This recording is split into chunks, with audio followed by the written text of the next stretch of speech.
कयामत तक पढ़ते रहोगे तब भी सिलेक्शन नहीं होगा। कोई सरस्वती देवी नहीं ऊपर आसमान में बैठी है, डिप्रेशन में हो, परेशान हो, रो रहे हो, एक पैसा कमा नहीं सकते हो। यही तपस्या है। अपनी मर्जी से उठाता, अपनी मर्जी से पढ़ाता है। किसी को बताओ मत भैया, तुमको किसी की जरूरत नहीं पड़ेगी, और यही डायरेक्शन और डिसिप्लिन तुमको खुदा बना देगी।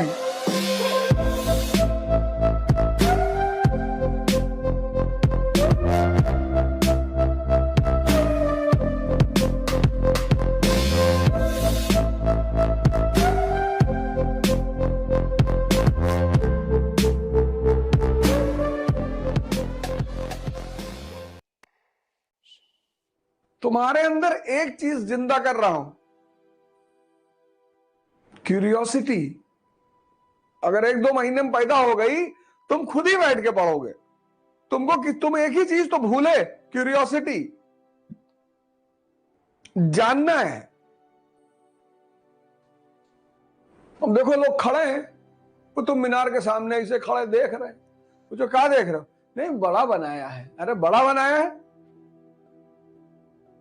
कौन सा पत्थर इस्तेमाल हुआ, कौन सी शैली इस्तेमाल हुई, किसने बनाया, क्यों बनाया? अगर ये सब मन में तुम्हारे प्रश्न नहीं उठ रहे हैं तो देखना तुम्हारा बेकार है, क्योंकि देखने से भी ज्ञान मिलता है।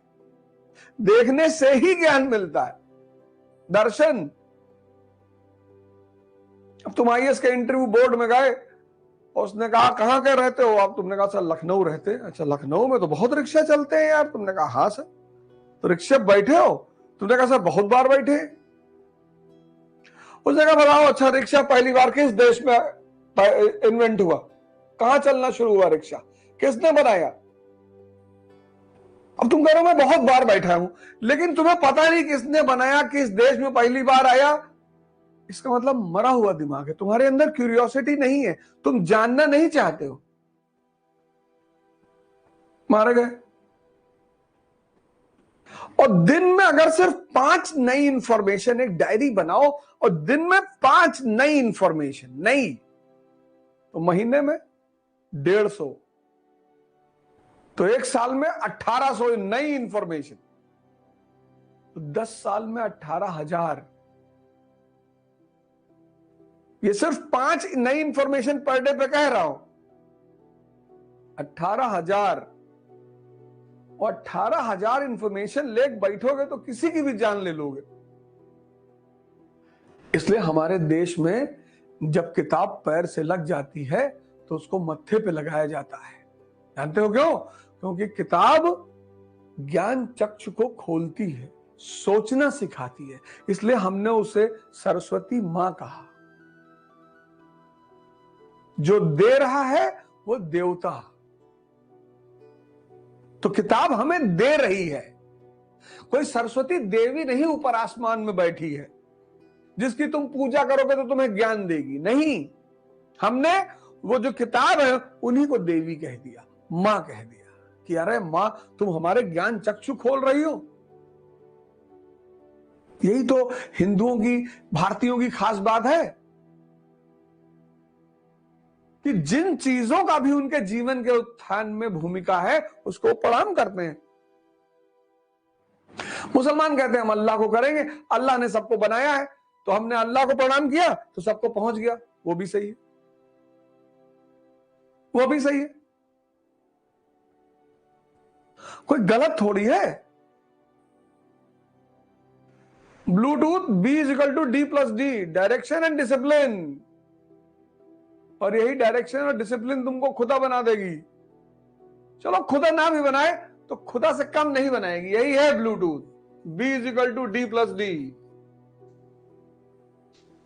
Direction and discipline. पढ़े तो तुम पिछले 15-16 साल से पढ़ ही रहे थे, क्या बिगाड़ लिए जीवन में? डिप्रेशन में हो, परेशान हो, रो रहे हो, एक पैसा कमा नहीं सकते हो।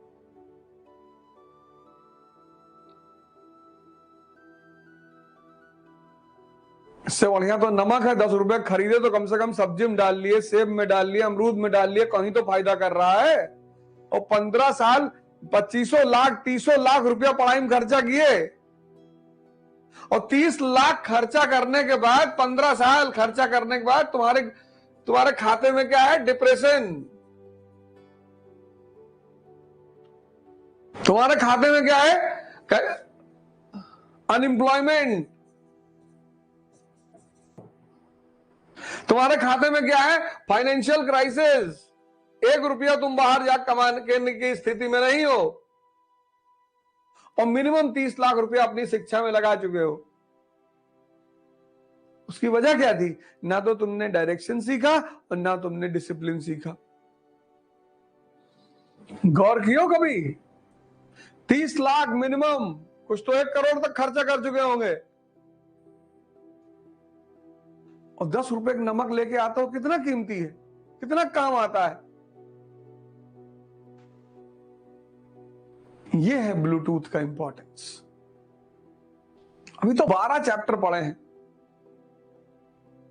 और 12 चैप्टर में तबाही। किताब खत्म करते करते तुम एक अलग इंसान बन चुके होगे, तुमको किसी की जरूरत नहीं पड़ेगी।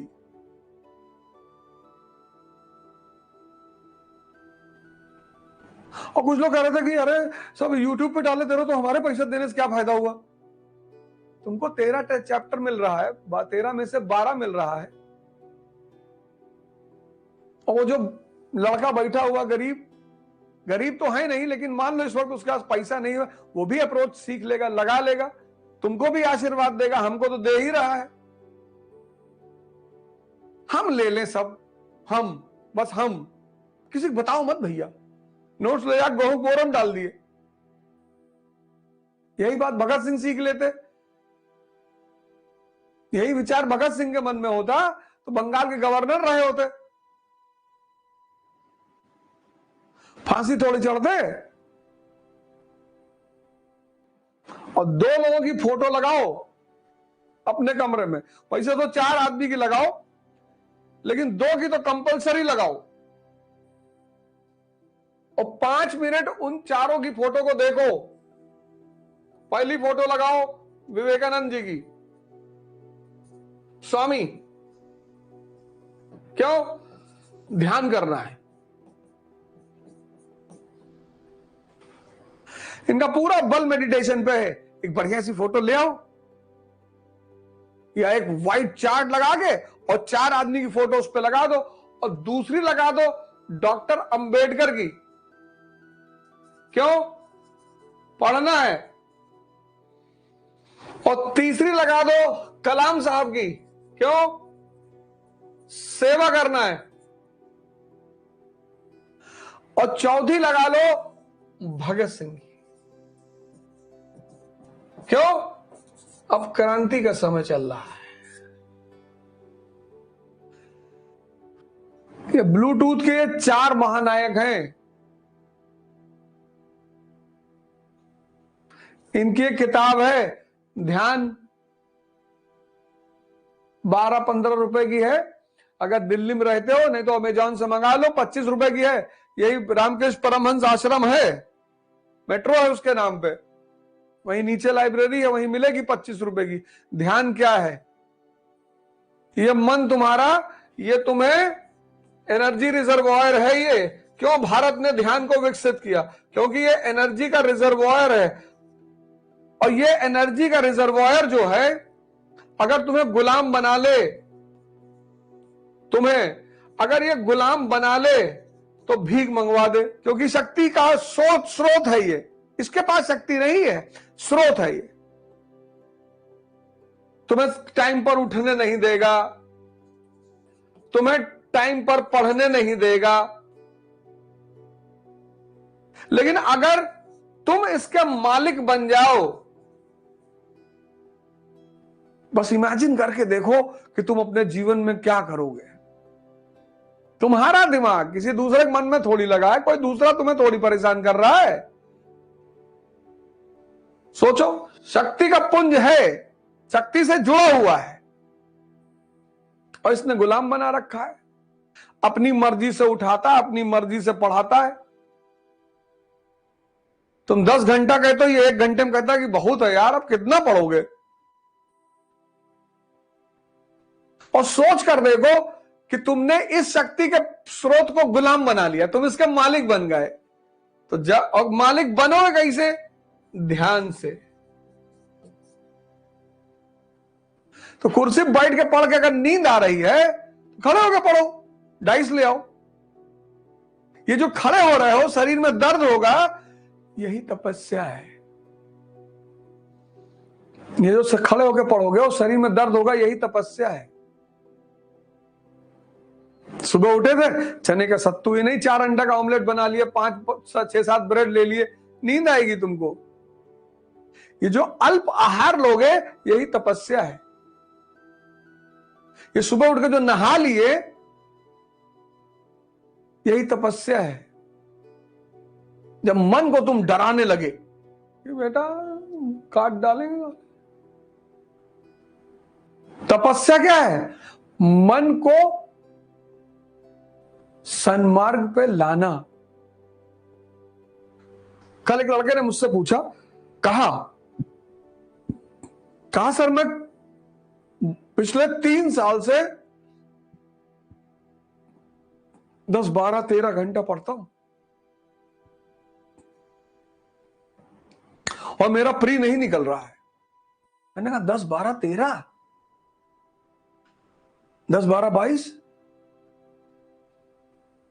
35 घंटा। कहा नहीं सर, मतलब मिनिमम 10, मैक्सिमम 13 घंटा में डेली पढ़ता ही पढ़ता हूं। मेहनत अगर उचित दिशा में नहीं की जाएगी तो उसका परिणाम कभी नहीं मिलेगा। मैं बार बार इस बात को कहता हूं कि अब तुमने ये पैराग्राफ पढ़ा होगा, छोड़ दिया होगा, ये सोचने का पैराग्राफ था। अब जितने लड़के 12 घंटा पढ़ते हैं, पर इस जो पढ़ा 12 घंटा, इस पे 1 घंटा भी नहीं सोचा, पढ़ाई बेकार है। कयामत तक पढ़ते रहोगे तब भी सिलेक्शन नहीं होगा। और एक लड़का है जो सिर्फ 7 घंटा पढ़ता है, लेकिन 10 घंटा वो ये जो पढ़ा है इसको मनन करता है। टोटल 17 हो गए ना। अब ये चीज जो है ये तुम्हें दिखाई नहीं पड़ती, ये दिखाई पड़ रही है। इसलिए तुम देखो कभी कभी क्या होता है, कभी कभी तुम देखते हो कि कहते हैं भैया फलाने लड़का बहुत पढ़ता रहा, या भैया फलाने लड़का हम भैया उसको बहुत पढ़ते हुए नहीं देखे। वो हजम कर रहा है ना, ये 12 घंटे वाला हजम नहीं कर रहा है। कैसे लगेगा शरीर में?